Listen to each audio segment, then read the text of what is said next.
Value zone hyper mart Nandamuri Balakrishna గారిచే November 28న నాచారంలో గొప్ప ప్రారంభం. నమస్తే రమగారు. నమస్తే జయ.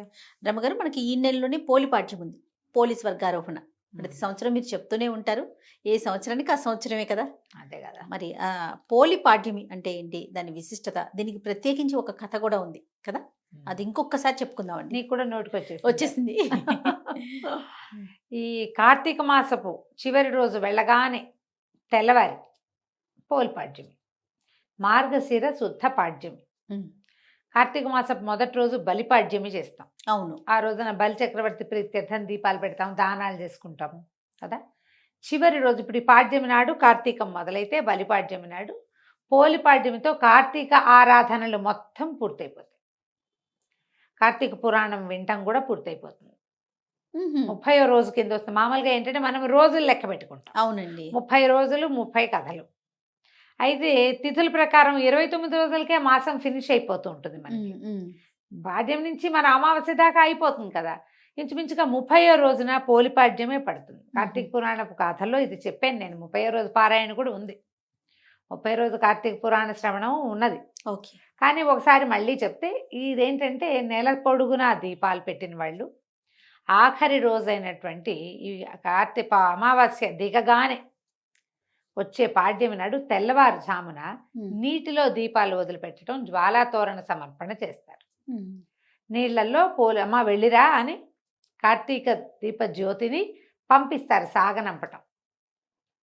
ఈ నెల రోజులు స్నానాలు చేస్తారు. తెల్లవారుజామునే ఒక పొద్దులు ఉంటారు, ఉపవాసం చేస్తారు, పూర్తిగా నక్తాలు ఉంటారు.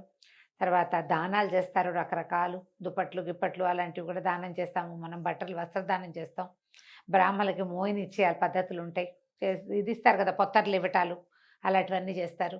తర్వాత దేవాలయ దర్శనాలు చేస్తాం, ఎక్కడైనా తీర్థాటన చేస్తాం, ప్రతిరోజు దీపారాధన చేసుకుంటాము, తులసి ఆరాధన చేస్తాం. ఎన్ని రకాలు ఉన్నాయి కార్తీకంలో, ఎన్నో రకాల ఆరాధనలు చెప్పారు, ఎన్నో రకాల ఉపాసనలు.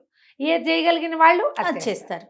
ఇవన్నీ చేసి ఈ చివరి రోజున కనుక నీటిలో దీపాలు విడిచిపెడితే అద్భుతమైన ఫలితం లభిస్తుందని చెప్తారు. అయితే ఈ రోజున ఇప్పుడు మనం ఏ నీళ్ళల్లో వదులుతాం? మనకి ప్రవాహాలు లేవు, కాలువలు లేవు, ఏమీ లేవు, ఓవర్ హెడ్ ట్యాంకులు ఉన్నాయి అంతే. అందరికీ ఏం చేయలేం కదా. అందుకని సూక్ష్మంలో మోక్షం ఒక బకెట్లో, ఒక అరటి దొప్పలో ఏం చేసేవాళ్ళు అంటే, ఇది వరకు ఈ ప్రమిదలు వదిలిపెట్టడం కాదు, అరటి దొప్ప. ఈ అరటి దొప్పలు ఎక్కడి నుంచి వస్తాయి? మనకి అరటి చెట్టు కాండం తాలూకు డిప్పలు తీస్తాం. ఓకే. తీస్తే అది ఇట్లా ఇలా తవ్వలాగా ఇలా చిన్న అర్ధచంద్రాకారంలో వస్తుంది. దాన్ని చిన్న చిన్న ముక్కలుగా కట్ చేసి ఒక దాంట్లో అంత దానికి 1 2 3 4 4 5 కంతలు చేస్తే అది ఏంటంటే అడుగు భాగం బేస్ ఉంటుంది. ఓకే. దాంట్లో మనము నేతిలో, ఆవు నేతిలో ముంచినటువంటి పువ్వొత్తుల్ని వేసి వెలిగిస్తే అందులో నెయ్యి హవనం అయ్యేదాకా, హుతం అయ్యేదాకా ఆ దీపం వెలుగుతుంది.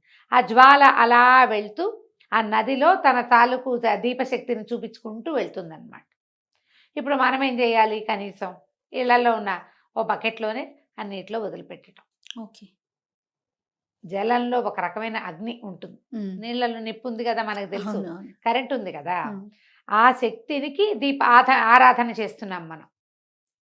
కార్తీకంలో నీటిలో విపరీతమైన శక్తి ఉంటుంది. మనం అందుకే కదా చెప్తాం జలేల గంగా అని చెప్తాం, తైలే లక్ష్మి జలే గంగా. ఆ నీటిలో ఉన్నటువంటి ఆ గంగా నదికి, ఆ అగ్నిస్వరూపుడికి అందరికీ హారతిస్తున్నట్టుగా ఈ దీపాలు వదిలిపెడతాం. ఈ కార్తీకంలో ప్రవాహంలో దీపాలు వదిలిపెడితే బాగా మంచు వచ్చేస్తుంది కదా. ఆ ప్రవాహంలో అటు ఇటు ఉన్న వాళ్ళకి దీపాల వెలుగు కూడా వస్తుంది. ఆ దీపం వల్ల వచ్చేటువంటి కాస్మిక్ ఎనర్జీ, ఒక రకమైన ఇది వస్తుంది కదా, దీపశక్తి. అది మన నుంచి ముందుకెళ్తుంది అన్నమాట, మన జీవశక్తిని పెంచుకుంటూ వెళ్తుంది. అందుకోసమని చేసేవాళ్ళం. మనకు అవకాశం లేదు కాబట్టి బకెట్లో అయినా వేసుకోవటం. ప్రవాహాల్లో వదిలిపెట్టేవాళ్ళు పాత రోజుల్లో చేసేవాళ్ళు. మా బకెట్లో చెరువు ఉంది కదా, మా ఊళ్ళో చేసుకునేవాళ్ళు చెరువులో వదిలిపెట్టడం. చెరువులో ఎంత చెరువు ఇటు నుంచి అటు వెళ్తుంది. కాలువల్లో వదిలితే చాలా మంచిది, నదీ ప్రవాహాల్లో వదిలితే మంచిది, విశేషమైన ప్రయోజనం లభిస్తుంది. దీనికి అనుబంధంగా ఒక చిన్న కథ చెప్తారు. పోలమ్మ, పోలి కథ. పోలి స్వర్గారోహణ చేసిన కథ అని చెప్తారు. స్వర్గారోహణం చేయటం అంటే ఎప్పుడు చేస్తారు? మరణించాక, కాలం చేశాక. ఆమెకి కాలం తీరిపోయిందని అందుకే స్వర్గారోహణం చేసిందని ఒకటి చెప్తారు. బొందితోటే స్వర్గారోహణ చేసిన శరీరంతోటే వెళ్ళిపోయింది అని ఒక కథ చెప్తారు. మనం ఏ కథ అయినా చెప్పుకోవచ్చు. ఈ పోలి అనే అమ్మాయి ఒక రజక కుటుంబంలో ఆఖరి కోడలు. మిగిలిన వాళ్ళంతా కొంచెం గద్దరి వాళ్ళు, తెలివైన వాళ్ళు. పోలి మెతకది, భక్తురాలు. ఆ అమ్మాయికి ముందు నుంచి దేవుడికి దండం పెట్టుకోవటము, ఏదైనా మంచి పని చేయటము అవి ఉండేవి. ఇప్పుడు వీళ్ళంతా కూడా ఏంటంటే ఈ నిత్య పూజా విధానాలు లేని కాలం అది. ఈ కథాకాలము రోజువారీ దీపారాధన చేయటం, రోజువారీ భజన చేసుకోవటం, రోజువారీ పూజలు, గుళ్ళోకి వెళ్ళటాలు అవి లేవు. అందరూ గుళ్ళోకి వెళ్ళే రోజులు కూడా కావు. ప్రత్యేకంగా కార్తీక మాసం ఆరాధనా మాసంగా ఉండేది ఆ కాలంలో. అప్పుడు ఏం చేసేవాళ్ళు, ఈ ఇంట్లో దీపాలు గీపాలు లేక వీళ్ళు నదీ తీరానికి వెళ్ళిపోయి నదిలో స్నానం చేసి నది ఒడ్డునే దీపారాధన చేసుకుని కార్తీక దామోదర ప్రీత్యర్థం దీపారాధన మహంకరిషి అని ఎవరన్నా అయ్యగారు మంత్రం చెప్తే చెప్పినట్టు, లేకపోతే దేవుడికి తమకు చేత వచ్చినట్టుగా దండం పెట్టుకుని స్నానం చేయటం, దీపం పెట్టడం. కార్తీకంలో ఇంకా ఏమీ లేదు, స్నానాలు దీపాలు అంతే. అయితే ఈ ఇంటిల్లిపాది వెళ్ళేవాళ్ళు. ఇప్పుడు ఇంటిల్లిపాది వెళ్ళిపోతే తెల్లవారు మళ్ళీ వెనక్కి తిరిగి వచ్చేసరికి ఎండెక్కి వస్తారు. అప్పుడు దీపావళి పని ఎట్లా ఇంట్లో? అందుకని మెతగతగా ఉన్నటువంటి పోలిని ఇంట్లో విడిచేసి ఆ అమ్మాయి తాలూకు 4-5 తోడుకోడళ్ళు, అత్తగారు వెళ్ళిపోయేవాళ్ళు. ఈ పిల్ల కూడా తను కార్తీక స్నానం చేయాలని అదని ఉండేది మనసు. కానీ అది అవకాశం లేదు. ఇంట్లో ఉన్న నీళ్ళే పోసుకొని గంగా గంగా అని గంగాదేవిని తలుచుకుని దండం పెట్టుకునేది. మామూలుగా కొంచెం శ్రద్ధాశక్తులు ఉన్న పిల్ల. వీళ్ళకి రోజువారీ పూజా విధానాలు ఉన్నట్టు కథలో చెప్పరు. ఆ కథాకాలం కూడా అలాంటిది కాదు. ఈ నెలలోనే చేసుకునేవాళ్ళు. 4 రోజులు వాళ్ళు ప్రతిరోజు వెళ్ళిపోయారు. ప్రతిరోజు పాలు దిగి, గొడ్లకు మేత ఇయ్యి, వెన్న దిగి, అది దిగి, ఇది దిగి అని చెప్పేవాళ్ళు. అయితే చివరి రోజైన ఈ పాడ్యమి నాడు, అదేంటి అమావాస్య వెళ్ళిపోయింది. ఆ అమ్మాయి అమావాస్య ఉందనే భావించింది. అమావాస్య వెళ్ళిపోతాం, వీళ్ళంతా వెళ్ళిపోయారు దీపాలు పెట్టుకోవడానికి. ఈ అమ్మాయి ఏమనుకుందంటే, ఇంట్లో ఉన్నాం, కనీసం ఇక్కడైనా దీపం పెట్టుకుందాం, వీళ్ళు వచ్చే లోపలనే ఏం చేసింది, ఇక అత్తగారన్నీ తలుపులు వేసుకుంటుంది. వాళ్ళ ఇంట్లో దీపారాధనకి వ్యవహారాలు ఏమీ లేవు. ఉన్నవి పట్టుకెళ్ళి అక్కడ దీపం పెట్టుకుంటారు వాళ్ళు, ఇక్కడేం లేదు. అందుకని అమ్మాయి ఏం చేసిందట, వెన్న చిలికి ఆ కవ్వానికి ఉన్న అది ఇంత ముద్ద రావాలి లెక్క, అది తీసి అక్కడ పెట్టింది. కవ్వానికి వెన్న అంటుకుని ఉంటుంది గాళ్ళల్లో, తెలుసు కదా, ముద్దలా ఉంటుంది కవ్వ ముద్ద. ఆ ముద్ద తీసి దాంట్లోంచి అట్లా అలాగా తీస్తే అంత నలకంత వెన్న వచ్చింది.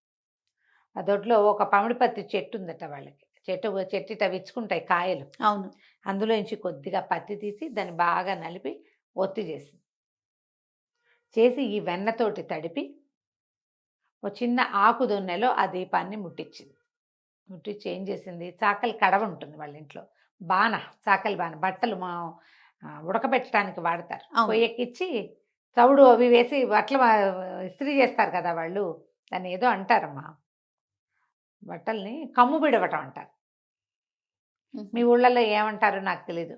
కమ్ము బిడిచి ఇవ్వు అని చెప్పేవాళ్ళు మా వాళ్ళు. కమ్ము బిడవటం అంటే ఆ నీళ్లు బాగా మరిగించి అందులో సున్నము, చవుడు ఏదో వేసి ఈ దుప్పట్లు కొంచెం గార రంగు వచ్చేస్తాయి, పాత పడిపోయి అంటే మాసిపోయిన దుప్పట్లు అందులో పడేసి ఉడికిచ్చేవాళ్ళు. ఉడికించాక బట్టలు బాగా వేడి నీళ్ళల్లో సలసల్లాడితే ఆ గాళ్ళల్లో అవే నేతలో ఇరుక్కుపోయిన మురికంతా బయటకు వచ్చేస్తుంది. తర్వాత ఏం చేసేవాళ్ళు, శుభ్రంగా జాడిచ్చి 2 దెబ్బలు కొట్టి జాడిచ్చేసి ఆరేసి ఇస్త్రీ చేసి ఇచ్చేవాళ్ళు. కమ్ము బిడవటం, కమ్ము పిడిచినట్టుంది అని చెప్పేవాళ్ళు. దాని పేరే అది, ఇంకా అంతకంటే వేరే ఏముందో నాకు తెలియదు. అయితే ఈ బాణ ఒకటి ఉంది పెద్దది, అవి చిట్టి ఉండవు, బాగా 25-30 దుప్పట్లు ఎట్ ఏ టైం వేసేలాగా పెద్ద చాకలి బాణ, దాని పేరే అది, చాలా పెద్దది. అది తిరిగేసి అందులో నీళ్ళు పోసి ఆ బాణలో విడిచిపెట్టింది ఆ దీపాన్ని. అయితే ఏమైంది, అదే సమయానికి విష్ణుదూతలు వెళ్తున్నారట ఆకాశంలో. వెళ్తుంటే ఈ అమ్మాయి ఆ బాణలో దీపం వేశాక గుమ్మానికి ఆనుకుని కూర్చుంది. ప్రాణం పోయింది, ఆ అమ్మాయికి సమయం అయిపోయింది. ప్రాణం పోయేసరికల్లా చటుక్కున వీళ్ళు దిగొచ్చి దేవదూతలు ఎవరు కూడా విష్ణు పార్షదులే వచ్చి ఆ అమ్మాయిని చేదుకుని దాంట్లో కూర్చోబెట్టుకున్నారు. పుష్పక విమానంలో ఒక విమానం వేసుకొచ్చారు వాళ్ళు.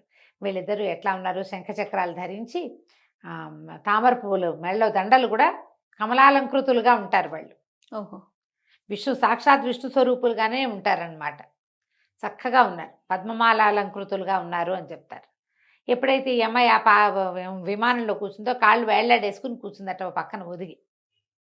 కూర్చునేసరికల్లా ఈ అమ్మాయి వీళ్ళింటి నుంచి విమానం లేచేసరికల్లా చుట్టుపక్కల వాళ్ళు చూసేసి అమ్మో అమ్మో పోలిని తీసుకుపోతున్నారు, పోలికి స్వర్గం వచ్చేసిందని కేకలు పెట్టారు.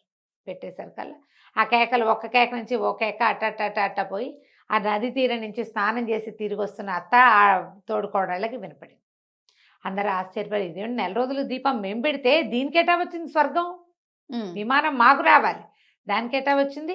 అత్తగారు పరిగెత్తుకుంటూ వచ్చి అవి ఎగిరిపోతున్న విమానంలోంచి కాళ్ళు వేళ్లాడేసి కూర్చుని ఆ పోలి కాళ్ళు పట్టేసుకుందట ఆవిడ వెళ్ళటానికి. తను కూడా ఆ అమ్మాయి కాళ్ళు, అత్తగారి కాళ్ళు పెద్ద కోడలు కాళ్ళు చిన్న కోడలు, అట్ట వరుసగా 5గురు ఒకళ్ళ కాళ్ళు ఒకళ్ళు పట్టుకుని వేళ్లాడుతూ వెళ్ళారు. పైకి వెళ్ళారు కొంతమేరకి. వెళ్ళేసరికల్లా ఈ దేవదూతలు ఇద్దరు ఉన్నారు కదా, విష్ణు పార్షదులు ఇద్దరు చూసి, ఈ అమ్మాయికి అవకాశం ఉంది మీకు అవకాశం లేదని అత్తగారి చేతుల మీద ఒక దెబ్బ కొడితే మొత్తం అంతా గుంపంతా కింద పడిపోయారు. పోలీస్ స్వర్గానికి వెళ్ళిపోయింది. అది మార్గశిర శుద్ధ పాడ్యమి, అమావాస్య వెళ్ళిపోయిన మరుసటి రోజు. ఆ రోజున అమ్మాయికి స్వర్గారోహణ లభించింది. ఆఖరి రోజైనా దీపం పెట్టండి నాయనా, స్వర్గం లభిస్తుందని చెప్పడం. చివరి రోజున 4 రోజులు చేయలే, పాడ్యం నాడైనా పెట్టండి కనీసం, అంతే. ఆఖరి రోజు కార్తీక ఆరాధనలు ముగిసిన రోజునైనా మనం ఇట్లా జ్వాలా తోరణంగా కాకపోయినా ఒక దీపంగా అయినా పెట్టి కార్తీక దామోదర ప్రీత్యర్థం ఒక నమస్కారం చేసుకుంటే అదైనా ఫలితాన్ని ఇస్తుంది. అది మాత్రం ఎందుకు మానేయాలి?